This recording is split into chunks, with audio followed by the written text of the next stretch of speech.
கிவலோயா திட்டத்திற்கு எதிராக உணர்வெழுச்சியோடு திரண்ட மக்கள், அரசியல்வாதிகளும் பங்கேற்பு.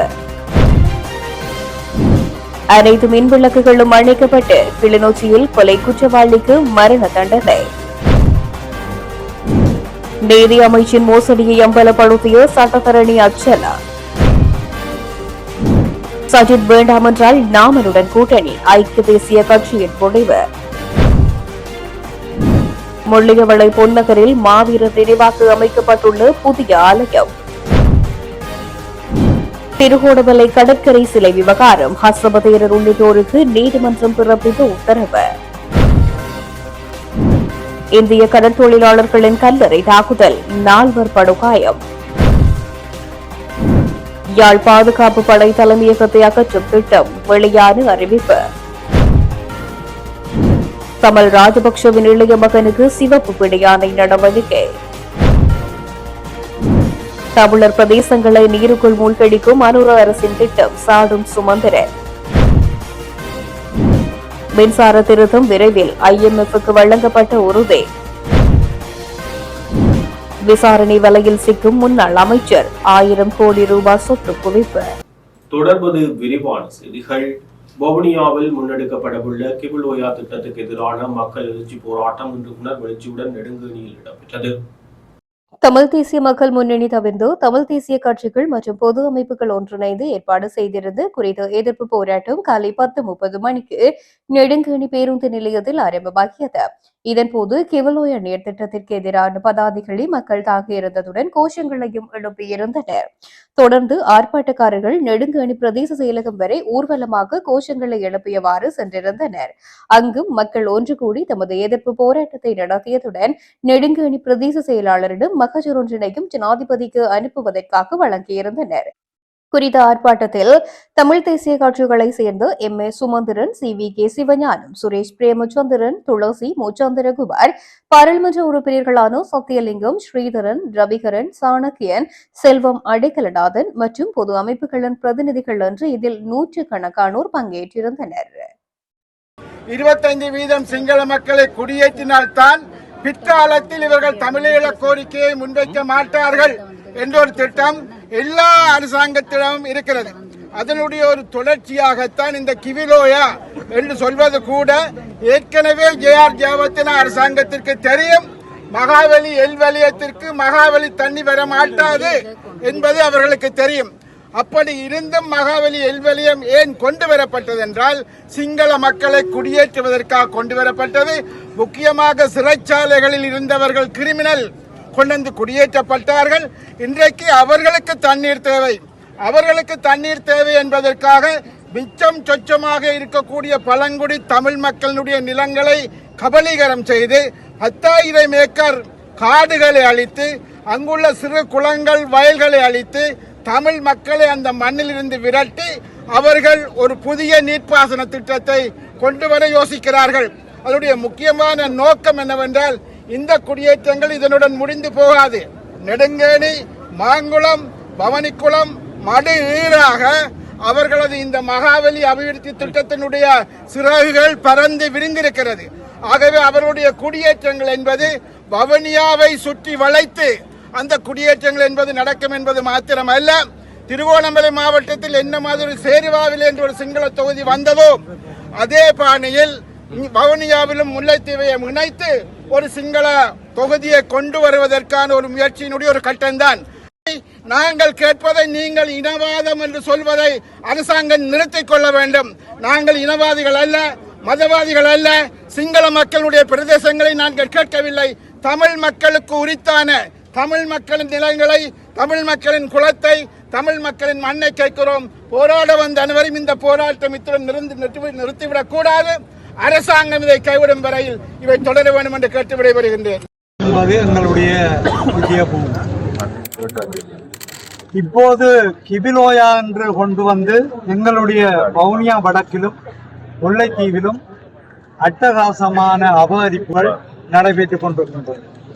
இந்த கிவலோயா என்ற திட்டத்துக்குள் அவர்களுடைய திட்ட அறிக்கையிலேயே கிடக்க என்னென்றால் இந்த திட்டத்தால் பயனடைய போகின்றவர்கள் யார் என்றால் 4372 குடும்பங்கள், ஏற்கனவே குடியேற்றப்பட்ட குடும்பங்கள். பயனடைய போகின்றவர்கள். இதைவிட 1672 குடும்பங்கள் குடியேற்றப்பட உள்ள குடும்பங்கள். அப்படி என்றால் எங்களோட தமிழ் மக்கள் ஒருவருக்கும் இதனால் பயனும் இல்லை, ஒன்றுமில்லை. ஆனால் ராமன்குளம், கொட்டோடை குளம், சன்னமுற்ற குளம், திரிபச்ச குளம், இப்படி குளங்கள், ஏராளமான குளங்களை அபகரிக்கின்றார்கள். இப்படியான ஒரு பக்கம் குளங்களோடு சேர்ந்த வயல் நிலங்களை அபகரிக்கின்றார்கள். இது இவ்வளவும் தமிழர்களுடைய பூர்வீக சொத்து. இப்படியான நிலைமையில ஒரு மோசமான, ஒரு கீழ்த்தரமான நடவடிக்கைகளை செய்து கொண்டிருக்கின்றார்கள். ஒரு விடயத்தை குறிப்பிடுகின்றேன். எங்களுடைய யாழ்ப்பாண நூலகம் எரிக்கப்பட்ட போதும், யாழ்ப்பாண நூலகம் எரியூட்ட ஃபைட் நடந்து கொண்டிருக்குது, சண்டை நடந்து கொண்டிருக்குது. அதுக்குள்ள யாழ்ப்பாண நூலகத்தை எரிக்கணும் என்ற சிந்தனை அவர்களுக்கு ஏன் வந்தது என்றால், அறிவு சார்ந்த ஒரு விடயத்தில் கை வைக்க வேண்டும் என்ற ஒரு நிலை வந்தது. அப்படி இருக்கும்போது இங்கே 47 தொல்லியல் இடங்கள், 47 தொல்லியல் சார்ந்த தமிழ் மக்களோடு சார்ந்த இடங்கள், தமிழ் மக்களுடைய தொல்லியல் இடங்கள், எங்களுடைய தொல்லியல் இடங்களையும் அளிக்கின்றார்கள். இதில் இருந்து ஒன்றை விளங்கிக் கொள்ளுங்க, எங்களுடைய பூர்வீக தமிழ் இடங்கள் என்று நாங்கள் சொல்லக்கூடிய தொல்லியல் இடங்கள் கூட இங்கே அளிக்கப்படுகின்றது. ஆனால் காரணம் என்ன? எங்களுடைய தமிழ் மக்கள் இங்கே ஏற்கனவே வவுனியா வடக்கில கல்வியால நாங்கள் வீழ்ந்து கொண்டிருக்கின்றோம். காரணம் என்ன?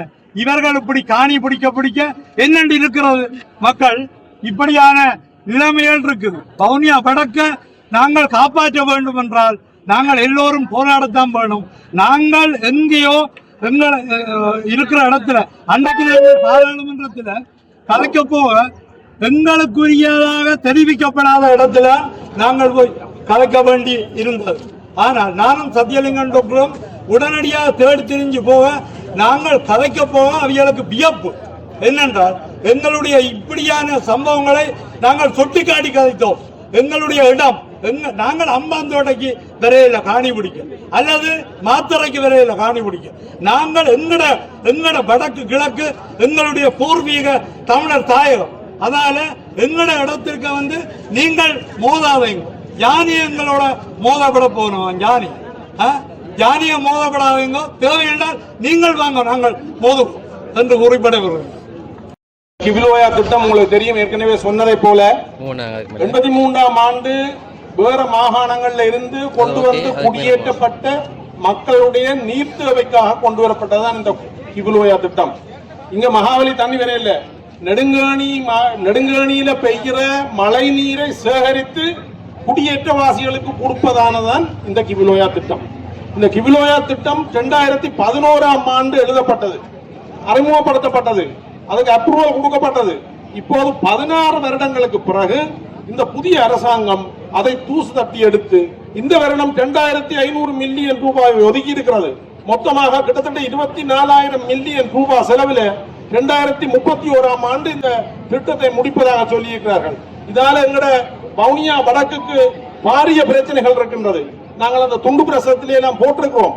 இதுல உள்ள வேடிக்கையான விடயம், இந்த கிபிலோயா திட்டம் தொடர்பாக அல்லது செட்டிகுளத்திலே இருக்கிற கீழ்மெல்வத்து ஓயா திட்டம் தொடர்பாக இந்த 16 வருடங்கள் பொது வழியிலே பேசப்படவில்லை. சாதாரணமாக திட்டங்களை அரசாங்கம் நடத்தும் போது பிரதேச ஒருங்கிணைப்பு குழு, மாவட்ட ஒருங்கிணைப்பு குழு பேசுவார்கள். இந்த திட்டங்கள் இதுவரையில் பொதுமக்கள் பார்வைக்கு வரவில்லை. இது 16 ஆண்டுகளாக மிகவும் இரகசியமாக பேணப்பட்டு இந்த திட்டம் நடைமுறைக்கு வருகிறது. இது எங்களுக்கு பாதகம் இல்லாத திட்டமாக இருந்தால், வடக்கிலே வாழுகின்ற தமிழ் பேசுகின்ற மக்களுக்கு பாதகம் இல்லாத திட்டமாக இருந்தால், இன்று வரை ஏன் நீங்கள் இந்த ஒருங்கிணைப்பு குழு கூட்டங்களுக்கு கொண்டு வந்து அனுமதி எடுக்காமல் 2500 மில்லியன் ரூபாவை இந்த நாடு ஒரு பொருளாதார வங்குரோத்து நிலையில் இருக்கும் போது, ஏனைய தேவைகள் நிறைய இருக்கும் போது, இந்த கிபிலோயா திட்டத்துக்கு ஆரம்பிப்பதற்கு 2500 மில்லியன் ரூபாய் ஒதுக்கி இருக்கிறார்கள். அந்த வகையிலே இந்த திட்டம் என்பது எங்களுடைய இருப்பை, வவுனியாவினுடைய நிலத்தை கபலீகரம் செய்கின்ற, எங்கட இருப்பை சூறையாடுகின்ற, இந்த மாவட்டத்தினுடைய அல்ல வன்னி பிரதேசத்தினுடைய இனப்பெரம்பலை மாற்றுகின்ற ஒரு திட்டமாகத்தான் இந்த கிபிலோயா திட்டத்தை நாங்கள் பார்க்கிறோம். ஆகவே இந்த இரகசியமாக கொண்டு வரப்படுகின்ற திட்டம் எங்களை, மக்கள் பிரதிநிதிகளை, எந்த ஒரு அரசு அதிகாரிகளையும், வவுனியாவை சேர்ந்தவர்களை இந்த திட்டத்தினுடைய கலந்துரையாடல்களுக்கு கூப்பிடாமல் அவர்கள் இரகசியமாக கொண்டு வருகின்ற இந்த திட்டத்தில் எங்களுக்கு பாரிய சந்தேகம் இருக்கிறது. இந்த திட்டம் எங்களுக்கு வேண்டாம். இதே போலதான் செட்டிகுளத்திலே இருக்கின்ற கீழ்மெல்வத்தோயா திட்டம் நடைமுறைப்படுத்துவது வவுனியாவிலே, அதனுடைய திட்டக்காரியாலே அனுராதபுரத்திலே. ஏன் நீங்கள் ஒழித்து அனுராதபுரத்திலே கொண்டு வந்து அந்த திட்ட காரியாலயத்தை வைத்திருக்கிறீர்கள்? ஆகவே எங்களுடைய மாவட்டத்தை காப்பாற்றுவதற்கு, எங்களுடைய இனப்பரம்பலை மாற்றம் செய்யாமல் இருப்பதற்கு, எங்களுடைய இந்த மாவட்டம் எங்களுடைய கைகளிலே இருப்பதற்கு இங்கு ஒன்று கூடிய உங்கள் அனைவருக்கும் நன்றி கூறி, அடுத்ததாக நாங்கள் அரசாங்கத்துக்கு கொடுக்க இருக்கின்ற இந்த எல்லோருடைய சார்பிலேயும் நாங்கள் கொடுக்க இருக்கின்ற இந்த மகஜரை, அதிமேதங்கு ஜனாதிபதி அவர்களுக்கு வழங்குகிற இந்த மகஜரை வவுனியா வடக்கினுடைய பிரதேச சபையின் தவிசாளர் செல்வி வேணி அவர்கள் இப்போது உங்களுக்கு தெரியப்படுத்துவார். இதுதான் இந்த கிவுலோயா திட்டம். மட்டக்களப்பு போன்ற மாவட்டங்களில் நாங்கள் தேசிய மக்கள் சக்திக்கு தொடர்ச்சியாக வந்த 3 தேர்தலில் ஒரு தேர்தலையும் வாக்களிக்கவில்லை, 4வது தேர்தலையும் வாக்களிக்க போவதில்லை. ஆனால் வாக்களை அள்ளி கொடுத்த இந்த வன்னி மாவட்ட மக்களுக்கு என்பிபி அரசாங்கம் நல்லதொரு பரிசொன்றை வழங்கியிருக்கிறார்கள். அந்த பரிசு தான் இந்த கிவுலோயா திட்டம். அந்த வகையிலே தமிழ் மக்களாகிய நாங்கள் அனைவரும் ஒன்று சேர்ந்து ஒரு அணியாக நின்று மீண்டும் அரசாங்கத்துக்கு அதே பரிசை வழங்க வேண்டும். அது நாங்கள் எதிர்வரும் காலங்களிலே தேர்தல் காலத்தை வழங்குவோம். ஆனால் இப்பொழுது நாங்கள் தமிழ் மக்கள் அனைவரும் ஒன்று சேர்ந்து ஒரு அணியாக நின்று இந்த குடியேற்ற திட்டத்தை முழுமையாக எதிர்க்க வேண்டும். அதுக்கு எங்களுடைய கிழக்கு மாகாணத்தில் இருந்தும் பூர்ணமான ஆதரவு இருக்கு. என்று சொன்னால் நாங்கள் அந்த பிரதேசத்திலே பாரிய அளவிலே இந்த குடியேற்ற திட்டங்களால் பாதிக்கப்பட்டவர்கள். அம்பாறை மாவட்டத்தை முழுமையாக இழந்து விட்டோம். திருவண்ணாமலை மாவட்டம், மட்டக்களப்பு மாவட்டம் சற்று பறிப்போய் கொண்டிருக்கின்றது. அந்த வகையில் இந்த முல்லைத்தீவு மாவட்டம், வவுனியா மாவட்டத்தை பறிப்போக இந்த பிரதேசத்திற்கு மக்கள் விடக்கூடாது என்ற அன்பான வேண்டுகோளை முன்வைத்து மிக விரைவில் தேசிய மக்கள் சக்தி அரசாங்கத்துக்கு நாங்கள் தமிழ் மக்கள் ஒன்றாக சேர்ந்து ஒரு பரிசை வழங்குவோம் என்ற செய்தியை இந்த இடத்தை சொல்கிறேன். நன்றி. தமிழ் மக்களுடைய சரித்திரத்திலே மிக முக்கியமான ஒரு திருப்பு முனையான போராட்டமாக இது அமைகிறது. ஏனென்றால் பல தசாப்தங்களுக்கு முன்னராகவே தயாரிக்கப்பட்ட இந்த இனப்பரம்பலை மாற்றுகிற இந்த திட்டம் இப்பொழுது நடைமுறைக்கு கொண்டு வரப்படுகிறது.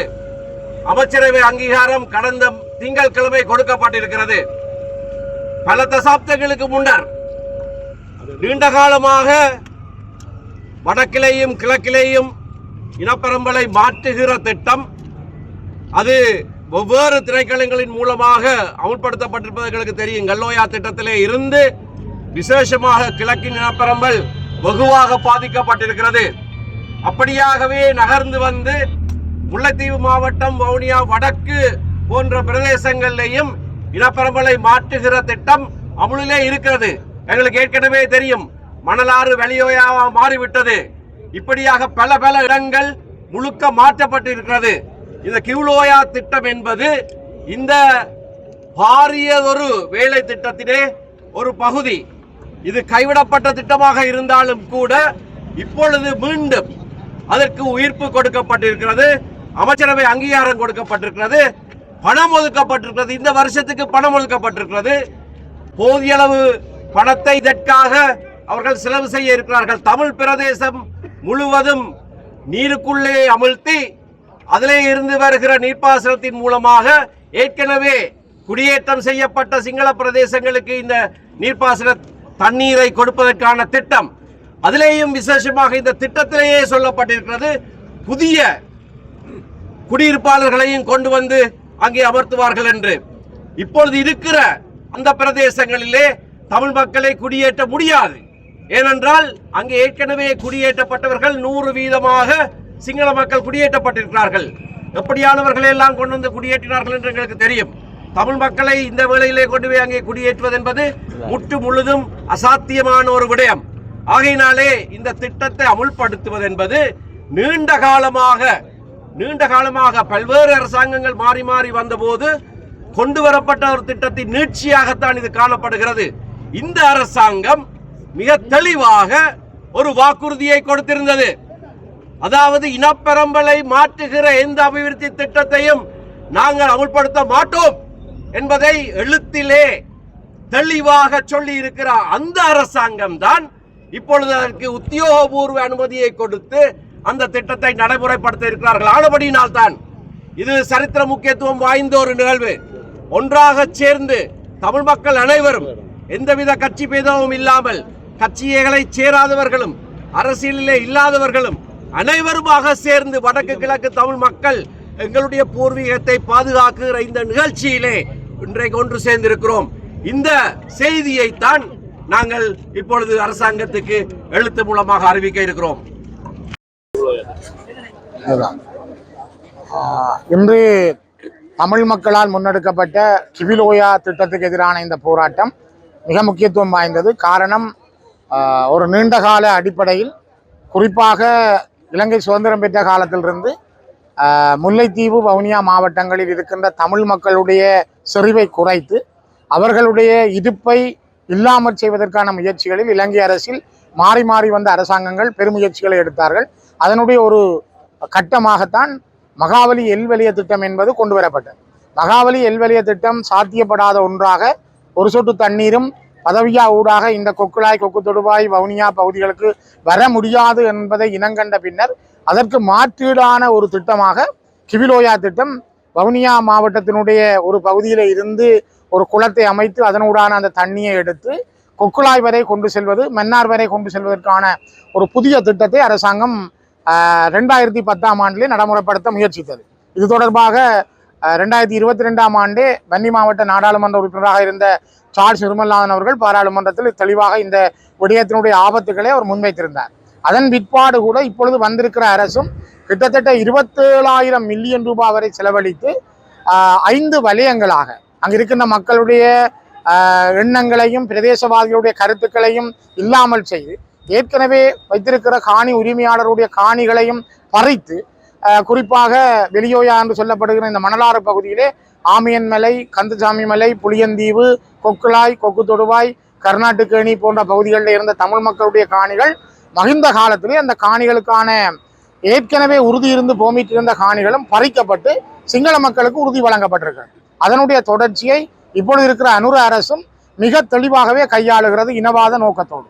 அனுரவிடம் இருக்கிற அந்த மென்போக்கான இனவாதம், ஒரு சைலண்ட் கில்லர் என்று எல்லாரும் சொல்வது போல அவர் மிகவும் மென்மையான ஒரு கொலையாளியாக மிகவும் தந்திரமாக தமிழருடைய நிலங்களை பறித்து அந்த நிலங்களில் சிங்கள குடியேற்றங்களை செய்வதிலே மிக கரிசனை காட்டுகிறார். குறிப்பாக 6000 சிங்கள குடும்பங்கள் இந்த திட்டத்திற்குள்ளே குடியேற்றப்பட போகிறார்கள். இங்கே இருக்கின்ற 12,000 ஹெக்டேர் நிலம் பயிர்ச்செய்கை மற்றும் குடியிருப்பு என்ற அடிப்படையிலும் இந்த கிவிலோயா திட்டத்தின் ஊடாக குடிநீர் மற்றும் வயலுக்கான தண்ணீர் திட்டம் என்ற அடிப்படையில் 99% சிங்கள பௌத்தர்களையே குடியேற்றுகின்ற திட்டமாக இந்த திட்டம் முன்மொழியப்பட்டிருக்கிறது. இதன் அறிக்கைகளும் வெளிவந்திருக்கிறது. ஆகவே இது ஒரு மோசமான தமிழர்களுடைய அரசியல் அபிலாஷைகளை சிதைக்கின்ற, தமிழர்களிடம் இருக்கின்ற அந்த சுயநிர்ணய உரிமை சம்பந்தப்பட்ட விடயங்களை, அவருடைய உரிமை கோட்பாட்டை சிதைக்கின்ற வகையிலே இந்த திட்டத்தை அரசாங்கம் மிக துல்லியமாக செயல்படுத்துகின்றது. சம உரிமை, சமதர்மம் என்ற சொற்களை வெளியிலே விதைத்து கொண்டு தமிழ் மக்களுக்கான நல்லிணக்கத்தையோ நற்செயற்பாடுகளையோ காட்டாமல் தொடர்ந்தும் ஒரு மிக மோசமான இன அழிப்பை செய்வதற்காக இந்த அரசு முன்னெடுத்து வருகிறது. குறிப்பாக இந்த திட்டத்தினுடைய 47 இடங்களில் மிகப்பெரிய தொல்லியல் அடையாளங்கள் உண்டு. இந்த தொல்லியல் அடையாளங்கள் பண்டாரவன்னியன் மற்றும் வன்னி மன்னர்கள் ஆண்ட தமிழர்களுக்குரிய வரலாற்று அடையாளங்கள். தமிழருடைய இந்த வரலாற்று அடையாளங்களை இல்லாமல் அழிப்பதற்கும் அவர்கள் இந்த முயற்சியை மேற்கொள்கிறார்கள். இது ஒரு மிக பயங்கரமான ஒரு திட்டமும் கூட. இந்த முயற்சியின் ஊடாக அரசாங்கம் தமிழ் மக்களை அந்நியப்படுத்துகின்ற, குறிப்பாக முல்லைத்தீவு வவுனியா மாவட்டங்களில் தமிழ் மக்களுடைய செறிவை குறைத்து அவருடைய இடுப்பை கேள்விக்குறியாக்கி எவ்வாறு திருவோணமலை, அம்பாறை மாவட்டங்கள் எங்களிடமிருந்து இல்லாமல் போச்சுதோ அதே போல புத்தளம், சிலாவம், நீர்கொழும்பு போன்ற பகுதிகள் தமிழர்கள் இனச்சுத்திகரிப்பு செய்யப்பட்டார்களோ அதே ஒரு தூர நோக்கோடு இந்த 100 ஆண்டுகள் மேற்கொண்ட முயற்சியினுடைய ஒரு தீவிர தன்மையை அனுர அரசு இப்பொழுது கையிலே எடுத்திருக்கிறது. இதை நான் நினைக்கிறேன், இந்த சர்வதேச ராஜதந்திரிகள் மட்டுமல்ல, சர்வதேச சமூகம் இதனை சரியாக புரிந்து கொள்ளும். இதற்கு பின்னாலே நிதி உதவுபவர்கள் இந்த உதவிகளை நிறுத்த வேண்டும். எங்களுடைய மக்களும் இப்பொழுதும் அனுர ஏதோ செய்வார், அல்ல அனுர அரசு நேர்மையானது, அல்ல அவர்கள் நல்ல காரியங்களை செய்ய போகிறார்கள் என்ற சொற்பிரயோகங்களுக்கு பின்னால் அந்த மாயையிலே மயங்கி இருக்கின்ற இளமைகளை மாற்றி அமைத்து உண்மைகளை புரிந்து கொள்வதற்கான ஒரு நாளாக இன்றைய நாளை எடுத்துக்கொள்ள வேண்டும், மக்கள் புரிந்து கொள்ள வேண்டும் என்பது எங்களுடைய முக்கியமான கோரிக்கை. நேரம் என்ன இது ஒரு தனிப்பட்ட கட்சி சம்பந்தப்பட்டது. உங்களுடைய அரசியலமைப்பு பேரவையில் அரசியலமைப்பு குழுவின் தலைவராக இருந்து உங்களுடைய கட்சிகளை நீக்குவதாக தெரிவித்தது. ஏதேனும் அறிவித்தல் வந்திருக்கிறதா? ஏதேனும் நடவடிக்கை எடுக்கப்பட்டிருக்கிறதா? இந்த போராட்டத்தை பற்றி மட்டும் கதைப்பமே இதில். ஏனென்றா நாங்கள் இப்போ அதை சொல்ல போனால் நீங்கள் அதுக்கு தான் முன்னுரிமை கொடுப்பீங்க. இந்த போராட்டத்தை இன்றைக்கு முன்னுரிமை கொடுங்க, அப்புறம் ஒரு மகிமையில் வந்து கதைப்போம்.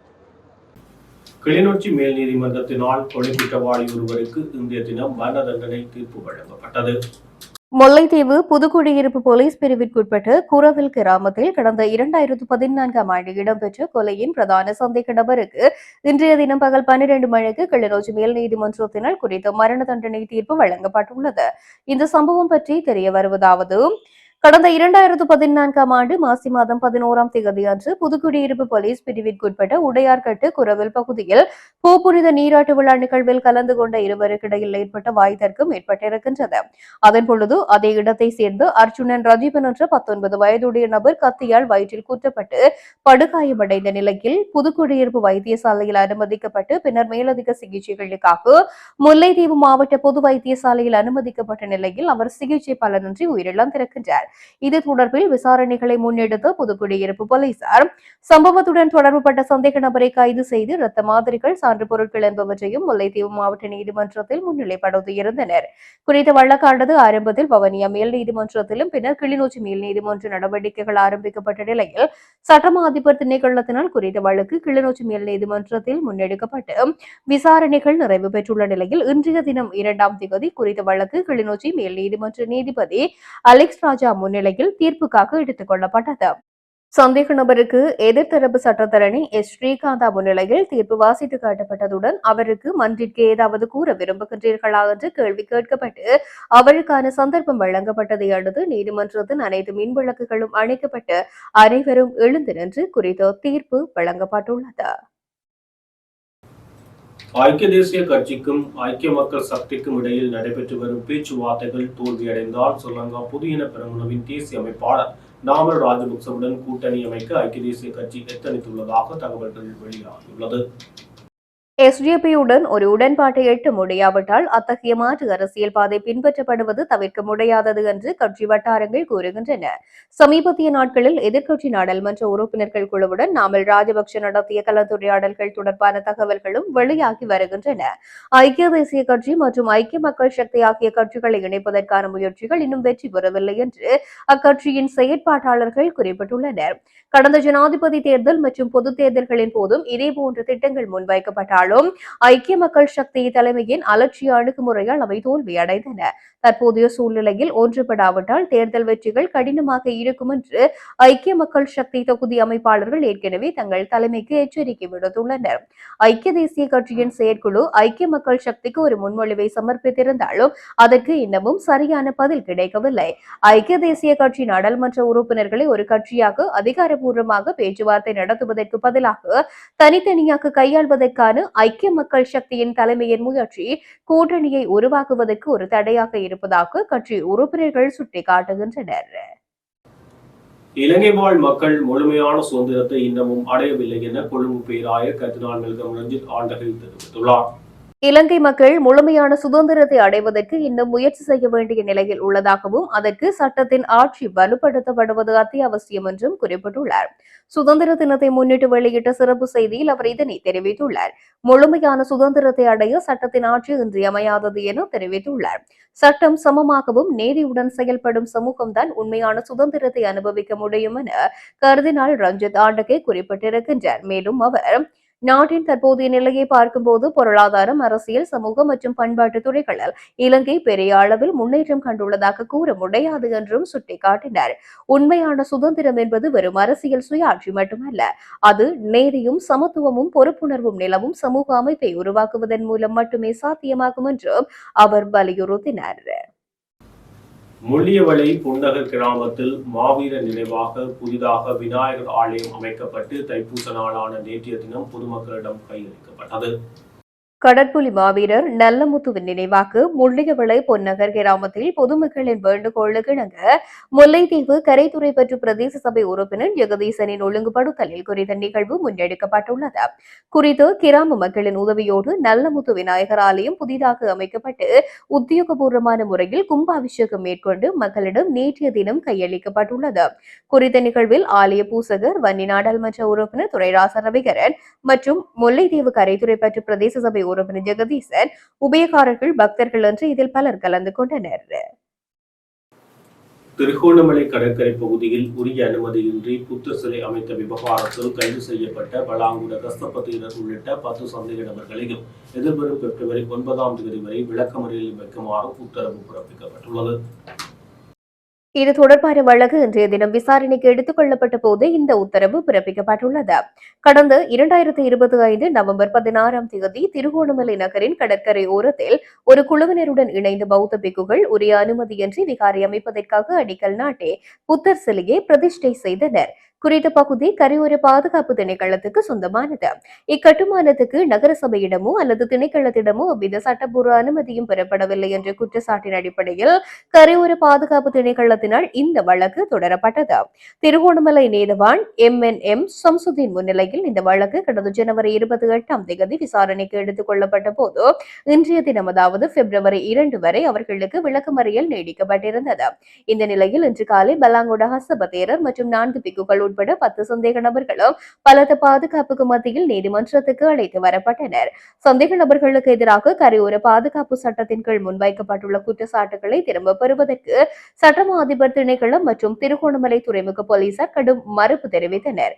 இதனை அடுத்து சந்தேக நபர்களின் பிணை கோரிக்கையை நிராகரித்த நீதிபதி எதிர்வரும் பிப்ரவரி 9ஆம் தேதி வரை விளக்கமறியலை நீடித்து உத்தரவிட்டார். இந்த வழக்கு விசாரணையொட்டி திருகோணமலை நகரம் முழுவதும் போலீசார் பாதுகாப்பு கடமையில் ஈடுபடுத்தப்பட்டனர். முக்கிய சந்திகள் மற்றும் நீதிமன்றத்தை சுற்றியுள்ள பகுதிகளில் பாதுகாப்பு கண்காணிப்பும் பலப்படுத்தப்பட்டிருந்தமை குறிப்பிடத்தக்கது. யாழ் நயினாதீவு கடற்பகுதியில் இந்திய கடற்தொழிலாளர்களின் ரூரர் படகுகள் அத்துமீறி வருவதுடன் இலங்கை மீனவர்கள் மீது கல்வீச்சு தாக்குதல்கள் மேற்கொண்டுள்ளதாக வடமராட்சி வடக்கு கடற்தொழிலாளர் சங்க சமாசங்களின் உபதலைவர் வர்ணகுலசிங்கம் தெரிவித்துள்ளார். கரையில இருந்து ஒரு 2-3 கிலோமீட்டருக்குள்ள தொலைஞ்சது ஒன்று கேட்கல. எங்களுக்கு மக்கள் இந்த வலை உபகரணங்களை அழிச்சு அந்த வலைகளை நண்டு வலை எல்லாத்தையும் வளர்த்து பிச்சடு கேட்க எங்கட மக்கள் போய் கத்துக்கிறேன். ஏண்டா இருக்கிற வாரியல், ஏண்டா வாரியல், நீங்கள் எங்கே இருக்கிறீர்கள், இங்கே வந்தோன்னு எங்கட நம்ம தொழிலையும் அழிச்சு பழத்தையும் அழிச்சு எல்லாத்தையும் நாசமாக்குறீங்கன்னு சொல்லி எங்களது படகுகள் 2-3 படகுகள் கிட்ட போயிருக்கிற அவங்க தங்கட படகுல இருந்து எங்கட படகுல இருந்த வந்த மக்களுக்கு கல்லால் எரிஞ்சு இதுல 4 பேர் படு காயத்தோட ஆஸ்பத்திரியில அனுமதிக்கப்பட்டிருக்கு. இது முந்தினம் நேற்றைய முன்தினம் இரவு இந்த சம்பவம் நடந்தது. அப்போ இன்றைக்கு ஒரு இந்தியா இந்த இழுவப்படகு விசப்படகு ஒரு அரங்கத்தனமான வேலையை சொல்லுகிறீர்கள். இன்றைக்கு நீங்கள் எங்களோட கடல் வளத்தையும் அழிச்சு எங்கள் இந்த வாழ்வாதாரத்தையும் அழிச்சு மக்கள் இந்த தொழில்பூர்வங்களையும் அழிச்சு கொண்டு பிறகு எங்கட மக்கள் கதை கேட்க எங்கட மக்களை கல்லால் எறிஞ்சு காயப்படுத்தி ஒரு மகன் எல்லாம் சாகும் நிலைமையில இருக்கிறார். கல் மண்டையில பட்டு அவர் உண்மையாக ஒரு விக்கெட்டான நிலைமையில எங்கட மக்கள் இருக்கிறார். அப்ப இதுக்கு இன்றைய வரையும் எங்களுடைய அரசாங்கமும் சரி அல்லது அரசியல் கட்சிகளும் சரி வாய் துறக்கல. ஏன் வாய் துறக்கலையோ எங்களுக்கு தெரியாது. ஏன்னு சொன்னால் இவங்க அரசியல் கட்சிகள் எல்லாம் வேண்டி தின்றவங்க அவர்கிட்டையும் வேண்டி தின்றுட்டு என்னென்ன அவங்க வாய் திறக்க போறாங்க. அப்ப இன்றைக்கு இன்றைக்கு இந்தியாவிலிருந்து வந்த ஒரு இந்தியா விசப்படகாரர் இப்படி ஒரு கேவலமான வேலையை செய்யறான்னு சொன்னார். அங்க இந்தியாவில் தமிழ்நாட்டு முதலமைச்சர் கருணாநிதி தண்டை தமிழ்நாட்டுக்கு இருக்கிற விசப்படகுகளை கட்டுப்படுத்த தெரியல, நடைமுறைப்படுத்த தெரியல. ஆனா மோடிக்கு மாத்திரம் கடிதம் எழுதுறாரு இதுக்குரிய நடவடிக்கை எடுக்கணும்னு சொல்லி. உண்மையா ஒரு கேவலம் கட்டுறது அரசியல்வாதிகள் கேவலமாக வாழ்க்கையில இன்றைக்கு 2 பாதி மீனவரை முட்டை விட்டு 2 அரசாங்கம் பவனி மாத்த கொண்டு இன்றைக்கு 2 நாள் அப்ப போன முறை சொன்னாங்க கடல்ல பிரச்சனை வரலாம்னு சொல்லி. ஆனா இன்றைக்கு இந்திய நிறுவப்படகார எங்கட மக்கள் ஏன் இதுக்கு மாறிங்கிறது தான் கேட்டது. அதுல வீடியோவில படம் எடுத்து இந்திய துணை தூதரகத்துக்கு தாங்கள் அனுப்புறோம் என்று சொல்லி அதே மகன் சொல்லிக்கொண்டே இருக்கிறார். அப்ப இந்த கல்லறிஞ்சு காயப்படுத்தி இன்றைக்கு ஒரு மகன் சரியான கவலை கிடத்துல இருக்கிறார். 4 பேர் படு காயத்தோட இருக்கிற வேறு யாருக்கும் சின்ன சின்ன காயம். அவ இப்படியாக அரங்கத்தனமான வேலையை செய்யல. இன்றைக்கு தமிழ்நாட்டு முதலமைச்சர் MK ஸ்டாலின் அவர்கள் என்ன மோடி கடிதம் எழுத உன்ன தமிழ்நாட்டில் இருக்கிற இதை உன்னால நடைமுறைப்படுத்த முடியல, கட்டுப்படுத்த முடியல. நீ மோடியை கடிதம் எழுத என்ன செய்யறது? இது தமிழ்நாட்டு பிரச்சனை. தமிழ்நாட்டில் உள்ள பிரச்சனையை தமிழ்நாட்டில் இருக்கிற முதலமைச்சரால் தீர்க்க முடியல, கட்டுப்படுத்த முடியலன்னு பிறகு நீ முதலமைச்சராக இருக்கிற நீ விட்டுட்டு போக முடியாது. இன்றைக்கு அங்கே இருந்து வந்து இன்றைக்கு எங்களோட மக்களை கூட நொந்து நூலாகி போய் தான் தொலைச்சு வந்துருக்காரு உண்மையா. ஆனா தொழில் இல்லை எங்களோட மக்கள்கிட்ட. நீங்கள் தினம் வந்து இப்படி அழிச்சழிச்சு கேவலமான முறை செய்தீர்கள். இப்ப போற அந்த காத்து புயல்களை வந்து காரைக்கால் நாகப்பட்டினத்து படங்கள் வந்து இந்த கட்டக்காடு சுண்டிக்குளம் இந்த பக்கத்துல உங்களுக்கு ஏற்கனவே படங்கள் எடுத்து உங்களுக்கு அனுப்பி இருக்கிறோம் நாங்கள். அப்படி கேவலமான வேலையை செய்து கொடுக்குறீங்க. அப்ப நீங்க அரங்கத்தனமான வேலை செய்றீங்க. அரசாங்கம் பார்த்துட்டு இருக்கு. எங்களுக்கு ஒரு கடத்தொழில் அமைச்சர் இருக்கிறேன், கையால் ஆகாத கடத்தொழில் அமைச்சர். இதுக்கு என்ன நடவடிக்கை எடுத்தீங்க? என்ன நடவடிக்கை எடுக்க போறீங்க? உண்மையா இதுக்கு உடனடியாக உண்மையா நாங்கள் இந்த எங்களுக்கு கடத்தொழில் மக்களுக்கு சார்பில் நாங்கள் வன்மையா கண்டிக்கிறோம். திருப்பியும் கடல்ல பெரிய போர்கள் 2 மாதம் இருக்கும் போர்கள், சண்டை துவங்கி உரிச்சேதங்கள் விரட்டுதல், இதுக்குரிய நடவடிக்கை எடுக்கும். எங்களது உண்மையாக எங்களது ஜனாதிபதி சரி, கடத்தொழில் கையால் ஆகாத கடத்தொழில் அமைச்சர் இருந்தாலும் சரி, அது இந்திய அரசாங்கம், இந்தியா மீன்பாட்டுத்துறை அமைச்சர், இந்தியா அந்த தமிழ்நாட்டில் முதலமைச்சர் மு.க.ஸ்டாலினுக்கு மூக்கால் என்ன உடனோ எங்களுக்கு தெரியாது. முதல் இந்த பிரச்சனை உடனடியாக நடவடிக்கை எடுக்கணும். மிக் விமான கொடுக்கல் வாங்கல் வழக்கில் 3வது சந்தேக நபராக முன்னாள் சபாநாயகர் சமல் ராஜபக்சவின் இளைய மகன் சமீந்திர ராஜபக்ச பெயரிடப்பட்டுள்ளார். கோட்டை நீதவான் நீதிமன்றில் குறித்த வழக்கு இன்று விசாரணைக்கு எடுத்துக் கொள்ளப்பட்ட நிலையில் மேற்படி உத்தரவு பிறப்பிக்கப்பட்டுள்ளது. இந்நிலையில் தற்போது வெளிநாட்டில் உள்ள குறித்த சந்தேக நபரை கைது செய்து கோட்டை நீதவான் நீதிமன்றில் முன்னிலைப்படுத்துமாறு உத்தரவிடப்பட்டுள்ளது. இதற்கான சர்வதேச சிவப்பு பிடியாணையை பெற்றுக்கொள்ள தேவையான நடவடிக்கையை மேற்கொள்ளுமாறு அதிகாரிகளுக்கு நீதிமன்றம் உத்தரவிட்டுள்ளது. மின்சார விலை திருத்தம் குறித்த சமர்ப்பிப்புகளை இலங்கை பொது பயன்பாடுகள் ஆணையத்திடம் இலங்கை மின்சார சபை ஏன் சமர்ப்பிக்க தவறியது என சர்வதேச நாணய நிதியம் கேள்வி எழுப்பியுள்ளது. நவம்பர் 14, 2025க்குள் அதன் கட்டண திருத்த முன்மொழிவை சமர்ப்பிக்குமாறு இலங்கை பொது பயன்பாட்டு ஆணைக்குழு இலங்கை மின்சார சபைக்கு அறிவுறுத்தியிருந்தது. இருப்பினும் இலங்கை மின்சார சபை டிசம்பர் 29 அன்றுதான் அதை சமர்ப்பித்து காலக்கெடுவை தாண்டியதாக தெரிவிக்கப்படுகின்றது. மேலும் சமர்ப்பிப்பில் பிழைகள் மற்றும் குறைபாடுகள் இருந்ததாகவும் கூறப்படுகின்றது. முன்னதாக ஜனவரி 8, 2026க்குள் திருத்தங்களை செய்யுமாறு இலங்கை பொது பயன்பாடுகள் கேட்டுக்கொண்டது. ஆனால் இலங்கை மின்சார சபை திருத்தப்பட்ட முழுமையான திட்டத்தை சரியான நேரத்தில் வழங்க முடியவில்லை என கூறப்படுகின்றது. இதன் விளைவாக மின்சார சபை இந்த முறை கட்டண திருத்தத்தை செயல்படுத்த முடியவில்லை. IMF திட்டத்தின் அடிப்படையில் மின்சார சபை எப்போதும் செலவு பிரதிபலிப்பு விலை நிர்ணயத்தை செயல்படுத்த வேண்டும். இதன்படி ஜனவரி 22 முதல் 28 வரை கொழும்புக்கு விஜயம் செய்த இவான் பாபாகோர்ஜியா தலைமையிலான சர்வதேச நாணய நிதிய குழு டிட்வா சூறாவளியின் தாக்கம் குறித்து விவாதித்தது. இதன்போதே EB சரியான நேரத்தில் திட்டங்களை சமர்ப்பிக்க தவறியது குறித்து சர்வதேச நாணய நிதியம் விசாரித்ததாக தெரிவித்தார். இந்த முறை அடுத்த சமர்ப்பிப்பு நிர்ணயிக்கப்பட்ட காலக்கெடுவுக்குள் செய்யப்படும் என்று சர்வதேச நாணய நிதிய குழு உறுதியளிக்கப்பட்டது. ஜனவரி 2026 முதல் நடைமுறைக்கு வரும் வகையில் மின்சார கட்டணங்களை 11.57% திருத்தம் செய்யுமாறு இலங்கை மின்சார சபை கோரியுள்ளது.